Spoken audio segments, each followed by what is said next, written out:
राज्यात अवकाळी पावसाचं संकट गडद झालं असून आज 17 मार्च रोजी सायंकाळी 6 वाजण्याच्या सुमारास अक्कलकोट तालुक्यात वादळी वाऱ्यासह गारांचा मुसळधार पाऊस झाला।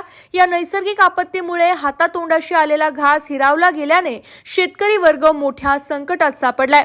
हवामान खात्याने वर्तवलेल्या अंदाजानुसार आज सायंकाळच्या सुमारास अक्कलकोट तालुक्यातील अनेक गावांमध्ये अचानक वातावरणात बदल झाला।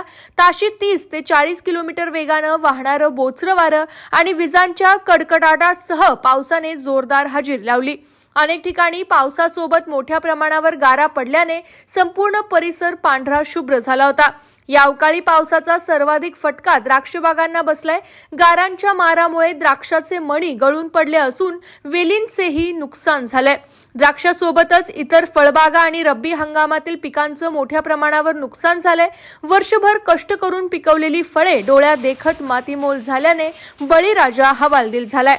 हवामान विभागाने केवळ सोलापूरच नव्हे तर शेजारील सातारा, सांगली, लातूर आणि धाराशिव या जिल्ह्यांमध्येही मुसळधार पावसाची शक्यता वर्तवली आहे। पुढील काही तास या जिल्ह्यांसाठी महत्त्वाचे असून नागरिकांनी आणि शेतकऱ्यांनी सतर्क राहण्याचं आवाहन प्रशासनाकडून करण्यात आलंय।